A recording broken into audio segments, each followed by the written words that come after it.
Welcome to A Fork in Time, the alternate history podcast.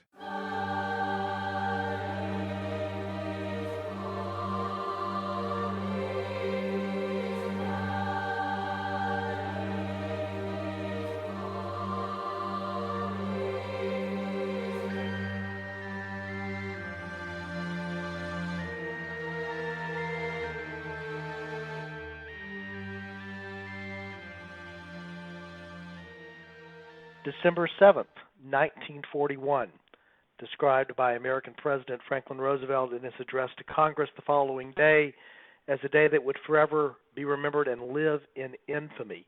Of course, symbolizing the date of the attack of the Japanese military forces on United States naval forces based at Pearl Harbor in Hawaii, and the event that led to the United States becoming an active participant in the Second World War. December 7th, 1941, a day that is well known because of that event and because of leading the United States into the war. Today on A Fork in Time, the Alternate History Podcast, though, we're going to look at another alternative way that the United States might have found itself entering the Second World War, actually as much as 2 years earlier. And so today we're going to look at an alternate history scenario where the United States enters the war perhaps as early as late 1939, and enters the war because there is an attack not on their naval base in Hawaii by the forces of Japan, but an attack or a sabotage attempt is made on an iconic landmark in the western United States, Hoover Dam, which sits astride the Colorado River and has been completed just a few short years before in 1935. One of the great engineering marvels of the 20th century, taming the flooding of the Colorado River and producing power, a tremendous amount of electricity for the surrounding states, changing the economy and changing industry in the southwestern part of the United States. In the real timeline of history with which we are most familiar, the United States entrance into World War II is a gradual process. Of course, there had been aggression already by the Japanese military and the Japanese government in the 1930s, the war that had waged on the Asian continent, particularly in China, where the United States was involved but not officially involved. For example, the story of the Flying Tigers.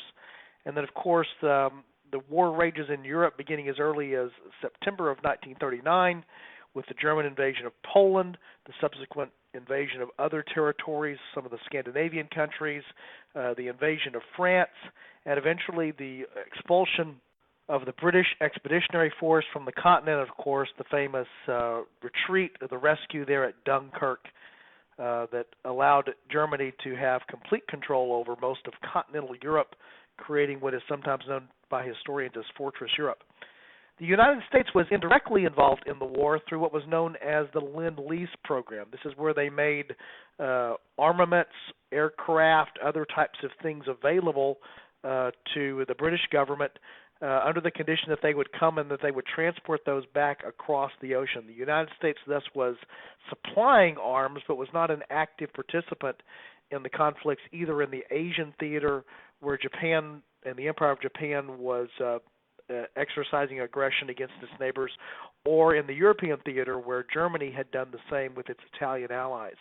The United States, in fact, in 1940, during its election, both of the candidates for the election, including the winner, Roosevelt, who was running his third term, campaigned essentially under keeping the United States out of foreign entanglements and foreign conflicts. Of course, eventually the United States is drawn into the war, formally in 1941 with the attack, the December 7th attack of 41 on Pearl Harbor, and after that, because of the relationship between Germany and Japan and the Axis powers, formal war is declared and the United States formally enters the war in both the European theater and in the Pacific theater. In the alternate timeline that we're going to explore today, we're going to look at an event which is sort of an interesting thing and is lost a little bit to many folks in history, and that's actually in November of 1939, so a full 2 years before December 7th of 1941. A plot is uncovered that has German agents in the United States who intend to sabotage and damage Hoover Dam. Not really blow the dam up proper, so to speak, but to use explosive to damage the intakes for the dam and to render the dam incapable of producing electric power, and under some circumstances perhaps even damaging the dam such that its integrity could be at risk. This plot is foiled when communication is uncovered to the German embassy in Mexico, and suspicious activity is realized by a German national who's actually in the United States, who's there, that's part of the plot against the dam. And so while there is a potential that Germany would have acted and sabotaged or taken action against Hoover Dam, that actually doesn't come to reality. Security around the dam is heightened. Later, actually, on December 7th of 1941, the ability to cross the dam on the roadway, the dam will be fully closed to civilian traffic until the end of World War II, precisely for the reason that it was known to be a potential target by an enemy, including things that were done to make sure that it wouldn't be a target of enemy bombers or other enemy military forces during the war itself. And the reason for that is very straightforward. The dam, which was originally constructed to be there in the gorge, served multiple purposes. One of its primary purposes was to bring into control the flooding of the Colorado River, particularly in Arizona and California, south of the point where the dam is actually placed there, just outside of Las Vegas. An additional, though, benefit that the dam produced was generating a tremendous amount of electricity. Enough electricity to enable thriving industries in California, Nevada, Colorado, as many as 7 states participating in the electricity that's being generated by this large dam and the incredible amount of water and hydroelectric power that's made available. So if something were to happen to the dam, first of all, there's the immediate concern anytime that a dam is lost, which is there'll be the downstream flooding, which will be immediate and which will be devastating. Because of areas that have been moved into that are no longer at flood risk because the dam exists. And then, of course, there's the additional concern of the loss of electrical generation. And while there would be other sources of generating electricity in California and Nevada and in the American West, it would be tough to replace the generating capacity that has come to be that's being produced by Hoover Dam. In fact, one of the things that's happening is that electricity is enabling a very large, thriving aircraft industry in Southern California to take hold, having sufficient power to power the factories and the other things that are happening there. And that's important for the war effort for Britain, for the United Kingdom, in the sense that as a result of Lend-Lease, they are some of the beneficiaries of the production that's happening there with aircraft that are being purchased and are being brought in to help defend Britain from the expansion activities of Germany in Europe. In fact, historians, when they talk about even the very reasons that Germany would consider this plot, they point to the electricity that's helping to power those aircraft factories and the aircraft industry there as being one of the motivators for that, and the impact that it can and would have on the war in Europe. However, as we find ourselves at the time of this event there in late 1939, the United States is very much avoiding entanglement in the conflict. As was mentioned in 1940, both parties run on a sort of peace platform in terms of not getting involved in the war, and it's only the events much later, in the late part of 1941, December of 1941, that actually draws the United States formally into the war.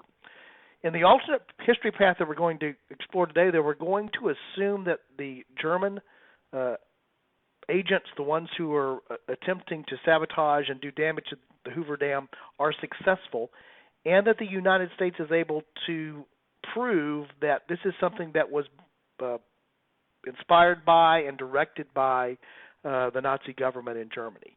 And so in our alternate expression of history here, we're going to look at a scenario where we'll say in December of 1939, we'll just use December 7th, that's a convenient date. In December of 1939, Hoover Dam is sabotaged, the ability to produce electricity is lost, there's some damage downstream from flooding as a result of what happens there at the dam, and the United States is able to identify that these events happened as the result of German agents on American soil. And as a result of that, it's considered to be an attack on American soil by the Nazi government in Germany, and so the United States responds by formally entering World War II 2 years prior to when it would have otherwise. So in December of 1939, instead of December of 1941, the United States enters World War II opposing Germany, Italy, and its Japanese allies. One of the first things to think about in this alternative timeline is what difference 2 years makes. And probably the easiest way to begin to explore that is to think through what has not yet happened in what we think of as of course, the real timeline of World War II by the time we're in December of 1939. Certainly, German aggression has begun on the continent. The invasion of Poland has taken place. Some of the other actions that are happening primarily in Eastern Europe are already very much on the roll. And so there is an active fighting, shooting war that is going on in Europe by the time we reach the events of December 1939. However, at this point, we do not yet have the fall of France. We do not yet have the German invasion of Russia in 1940. And, of course, we do not have at this point any direct conflict that has happened between Japan and the United States in the theaters of the Pacific. And so there is a lot that we think of in the traditional timeline that is yet to happen. So let's, again, go back to 1939, December of 1939, and assume that the United States has discovered the German involvement in the plot on Hoover Dam. This is considered an attack on American soil, an act of war. War is declared.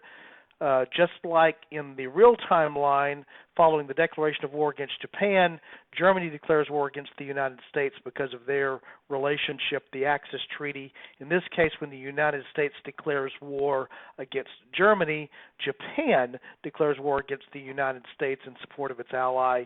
And so we actually have the global conflict now set 2 years earlier. Now, the assumption that I would first make along the lines of this alternate history timeline is that because the attack has come from Germany, is that the United States is much more inclined to become involved in the war in Europe. Again, that's the source of the attack. Germany is the aggressor with the attack on Hoover Dam, and so it makes logical sense that the United States would seek to become involved in the war there. The thing that makes looking this particular path of alternate history difficult to follow is that it's hard to get some of the conceptions that we have about the status of the real timeline out of the way. For example, when we think about the prowess of the American military as it later in the real timeline joins the war, ultimately what leads to success in North Africa during Operation Torch, what eventually becomes the successful landing at Normandy on D-Day, and U.S. and Allied victory in Europe in 1944, culminating in 1945, we think of the United States as a powerful, armed military machine. That is not the United States of 1939. In fact, what military historians will point out time and time again is that part of the reason it wasn't until 1944 that the United States and its allies are able to launch the invasion of mainland Europe across the English Channel, the landings in Normandy with D-Day in June of 1944, is because it took that long to actually rev up the U.S. military production engine to get the resources in terms of men and material that would allow the United States to be able to actively participate in the war on the continent of Europe. In fact, military historians would argue that part of the reason that the first actions by the Allies essentially in the Eastern Hemisphere element of the war or in Africa is because the United States was able to successfully do that with what it had available in terms of men and materiel. It was nowhere close to being equipped in 1942 to take on and invade Europe. That would be 2 years later, and only after a tremendous effort in terms of American industry, in terms of building tanks and planes and the training of personnel and the building of ships and all the things that would become what we think of as being the 1944 and 1945 U.S. military. The 1939 U.S. military, very much an isolationist country that had nowhere close to that capability as we would find things in this alternate timeline in December of 1939. So while there may have been a desire by American leadership, American military leadership, to become involved in the Continental War in Europe in the early part of 1940 after a declaration against Germany in December of 1939. The resources to do so just simply would not have existed. And in fact, even though the desire may have been there to come to the aid of the attacks that were going to be launched into France, where the British Expeditionary Force was there trying to aid French forces, if you remember how that works out, is that they were overmatched and overmanned, so much so that they eventually had to evacuate, the Dunkirk evacuation from the continent. There are a number of military historians, when they look at this alternate scenario, that suggest if the United States had sent over the resources that it had in 1939 and then moving into early parts of 1940, the meager resources compared to what they would be several years later, there's a possibility that they would have been lost or destroyed, and there would have been a very bad initial participation by the U.S. military in World War II. We can't just logically assume that the successes of 1943 and 1944 and 1945, after the U.S. war machine had kicked into gear, particularly the ability of the United States to produce arms and material, that didn't exist again, as I've said a number of times, beginning back in 1939. So you can't translate 1943, 1944, 1945 of the real timeline and just assume that that's going to be the status in 1940 in an alternate timeline. So it's important to remember that even if the United States had become involved, their involvement in that situation would have been different and would have worked out a different way. And in fact, a frustration of U.S. allies who were defending themselves against German aggression, Italian aggression in the European theater, is that they may have been frustrated by the fact that the United States could not provide more assistance than they could immediately. And so the war in Europe probably would have been similar and yet at the same time different. So to explore that thought a little bit, let's just consider one of the changes that could have happened in the European theater, and that would be what would happen in 1940 with the German invasion of France if the United States is now an active participant in the war. In the real timeline of history, Germany invades France in early May of 1940 after, in April of the same year, they had taken action against Norway. It takes roughly a month for Germany to overcome French forces and the British forces that are there trying to support them and to actually occupy Paris, such that by early June of 1940, Vichy France is created and there is no longer an independent government in France that is able to oppose the German occupation. And so the Free French government is forced into exile, and the entire continent of Europe up to the coast of France is now controlled by Germany. So this happens in May of 1940. So there's a scenario where the United States has entered the war in December of 1939. One of the possibilities is that what existed for the American military may have been sent over to assist and be part of the British Expeditionary Force. And so what you would have had in the alternate timeline in 1940 when Germany invades France is you would have had a larger force, including American forces, to go with British forces, but still not a substantially large force. If you recall what happened to the British forces, eventually they were overcome, and while they were able to evacuate their men and their personnel with the rescue there at Dunkirk, most of their equipment had to be left on the European continent. So imagine a scenario where the United States ferries over its military. They become part of the expeditionary force that's there on the continent that is standing to defend against Germany, and they are caught up in the same defeat that happens that leads to the evacuation at Dunkirk. Only their United States forces are involved, and their personnel are evacuated along with British forces, but their equipment and material are left on the continent. Again, there's not a large amount of resources that are available to the United States military at this time, as we've already mentioned, because they haven't begun the production that would take place and become the hallmark of American military might later in the war in the traditional timeline, the regular timeline. But you could have had a situation where the outcome that happened in 1940 would have been no different despite the United States participation. And in fact, the United States would have been set back, just like Britain was set back with the defeat on the continent there in France. So that's one possibility, is that there would have been no substantial difference in 1940 in terms of how the war was prosecuted on the continent in Europe, and the United States would have suffered the same defeat and the same fate as British forces did at that time. It's not hard to imagine that had that actually occurred, there might have been a sentiment that would have been growing in the United States. Again, remember, had wanting to be in an isolationist mode before the alternate timeline attack on Hoover Dam, that there may have been a decision by the United States to sort of withdraw from the war after that, not commit any more men, not commit any more material to the effort, and to perhaps try to work out a negotiated settlement with Germany to extract itself from the war, or maybe combined with Britain to achieve some type of stalemate or detente that would have led to a stabilization of the situation in Europe as far as conflict, but with Germany in full possession of the European continent, at least for the time being. It's also possible that the United States, having focused its involvement on the European front, may have left itself far more vulnerable to what was going on in the Pacific theater. They would have been wary, obviously, perhaps of Japanese involvement and their exposure along the United States West Coast and with the possessions in Hawaii and other parts of the Pacific.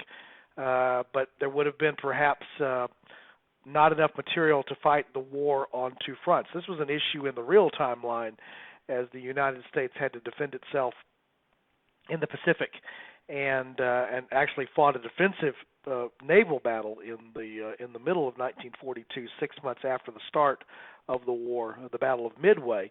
If they had suddenly found themselves pulled into the defense of France in Europe unsuccessfully, overcommitting perhaps forces and resources there to try to defend France, leaving themselves vulnerable in the Pacific, or the alternative being, in order to bolster what needed to happen in the Pacific, not being able to actively participate in the naval warfare in the Atlantic. Again, the same conundrum that existed in the real timeline in the early parts of the war could have existed as well at an earlier stage, although what would have been different would have been the desire to commit U.S. forces to try to defend France and try to defend other European interests that were actually on the continent in Europe. In some ways, in the real timeline, the United States benefits from the fact that France has already fallen. The status quo in Europe already exists, with Britain, the Great Britain, being isolated as the only part of Europe that essentially has not fallen to German control. That's how they find things in early 1942 as they enter the war.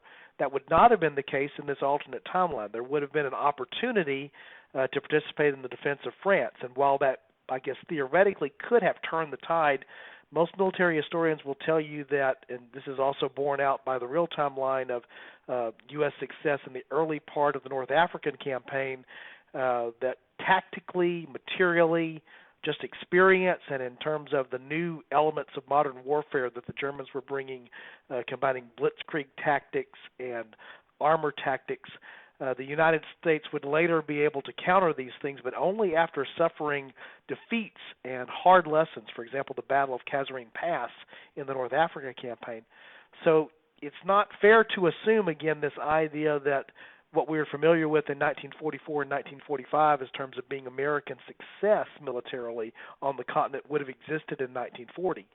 And in fact, those hard lessons that were learned early in the war may have been learned much earlier and in a much more difficult fashion as they were trying to rush to the aid to defend France.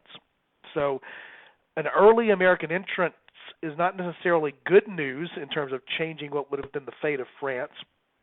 And it's not necessarily good for the United States in terms of it may have changed their resolve early on in the war to choose to withdraw and to no longer be a participant in the war because of early defeats that would have been undertaken as an underprepared, ill-prepared, quickly put together military effort in early 1940 trying to defend France may have resulted in American defeat. One of the other interesting possibilities to consider is what happens later in 1940 after the defeat and fall of France, when Germany turns and launches its assault into the Soviet Union against the Soviets, its invasion of Russia. And so it's easy to imagine a scenario perhaps where the United States has entered the war, and because the United States is there as a looming threat, certainly with the capability of bringing its production capacity to bear. This was obviously one of the concerns all along. The famous quote by Yamamoto after the attack on Pearl Harbor is that all that the Japanese had managed to do was awaken a sleeping giant. Again, the United States has been awoken 2 years earlier by the attacks on Hoover Dam, and production is beginning to take place, and the U.S. war machine and war effort is kicking into gear. Knowing that that's the case, one of the choices that might have been undertaken by German leadership is to choose not to invade Russia, knowing that they were going to have to prepare themselves for the fight that would come with an armed United States being participated perhaps in the liberation of France. And so it's interesting to think through the possibilities if there's not conflict between Germany and Russia. Initially, they may have continued to have their non-aggression pact, and that may have stood in place, which would have allowed Germany to focus more on either bringing Britain to its knees, the Battle of Britain and the other things that happened there that were in the real timeline thwarted ultimately by the United States entering the war after the Battle of Britain is won and German occupation or invasion becomes an impossibility. But imagine the scenario where Germany does not invade the Soviet Union, and so they're able to focus and doesn't have to worry about the Soviet Union as a threat on the Eastern Front, and so is able to focus more material on what might have been the attempt to occupy Britain. Under that scenario, if they're successful, it'd be very difficult to imagine how America would fight a war against Germany without really any place on the European continent to gain a foothold, a staging area that what the British Isles became during the regular timeline, the staging area for what eventually would be the liberation of Europe, the invasion at Normandy, simply doesn't exist if you have an occupied Britain. And so you may also have seen a scenario where the United States would withdraw simply because they've lost all of their allies on the continent in Europe. Or they may have chosen to not be as focused on the European continent because of the rising threat of the Japanese in the Pacific, which would have still existed even under this alternative timeline, even though Japan was not the aggressor at Pearl Harbor in the alternate timeline. Germany is the aggressor at Hoover Dam. You still may have seen a much more resolved effort to defend against the expansion of Japanese interest in the Pacific, as they would have been more of a direct impact potentially on the United States.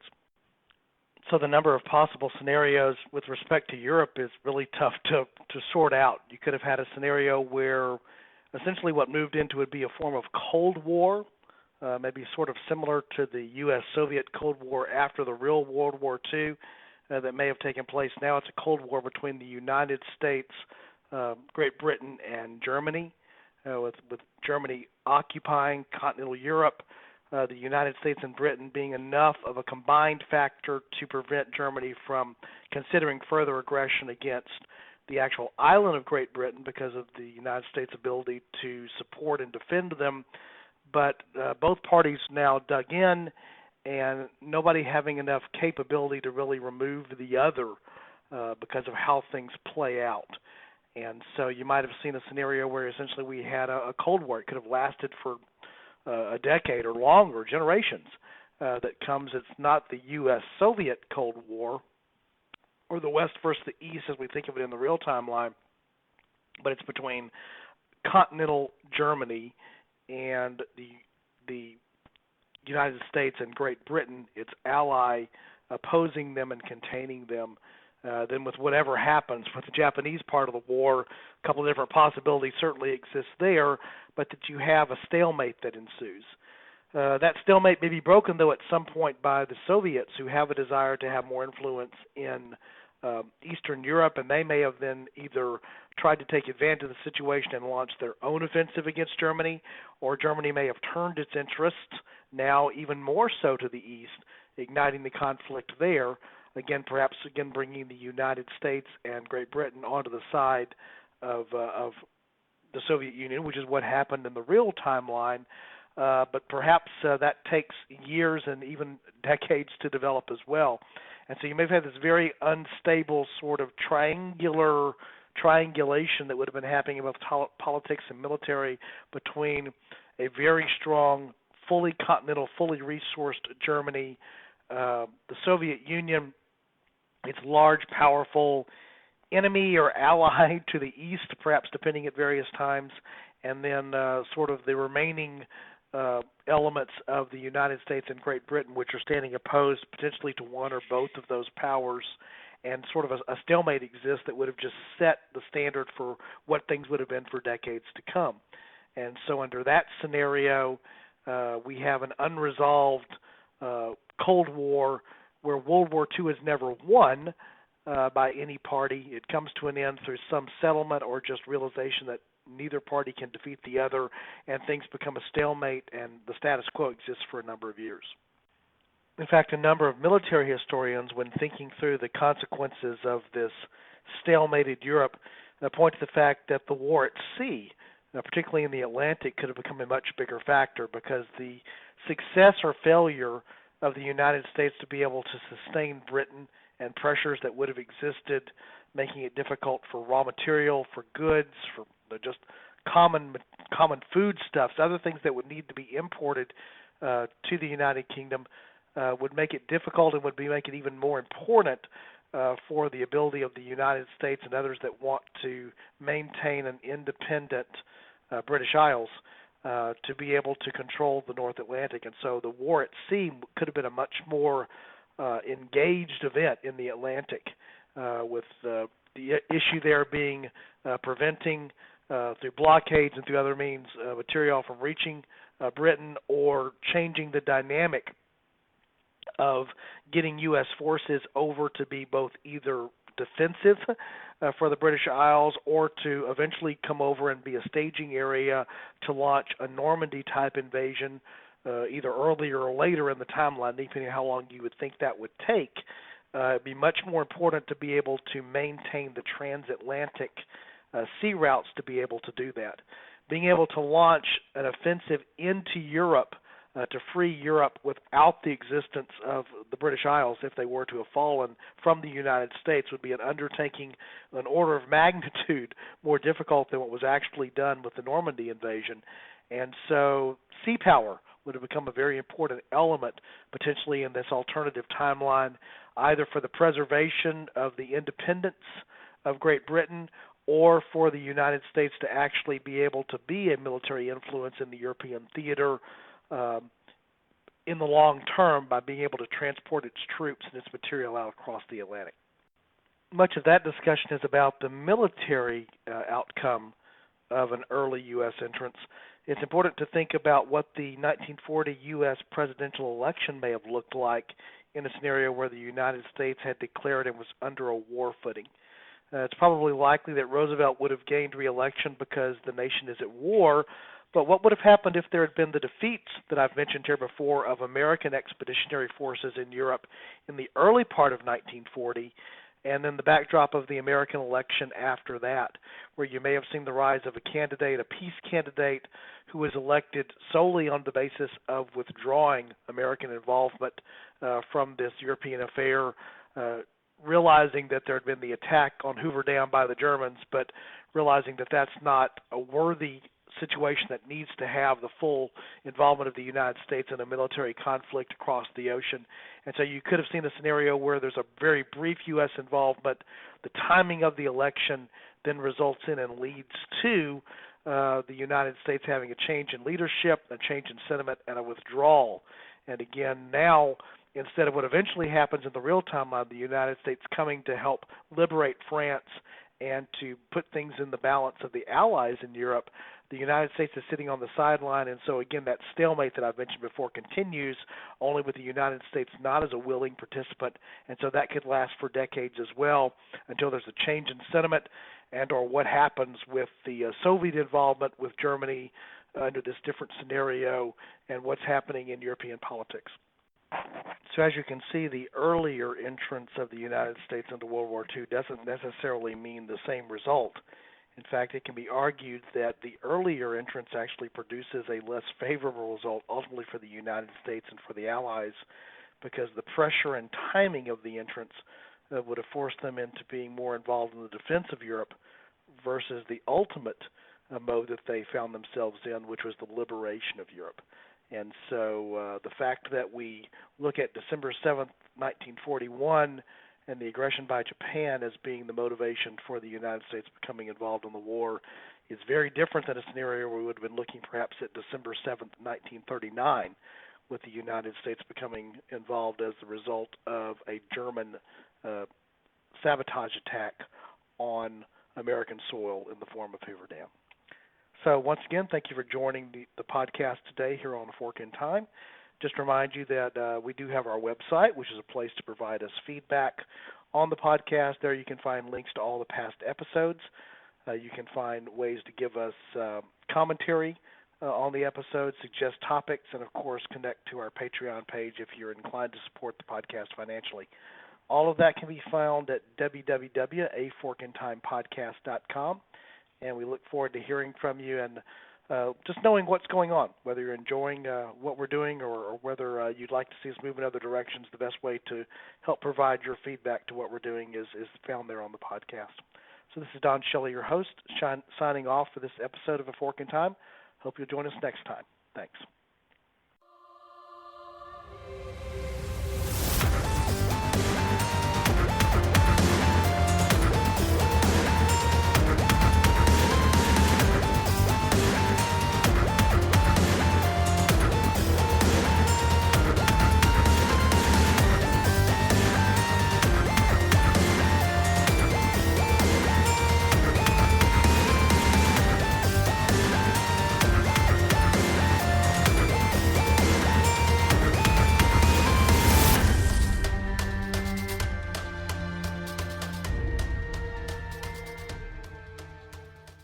Thanks for listening to A Fork in Time, the alternate history podcast. Join us next time.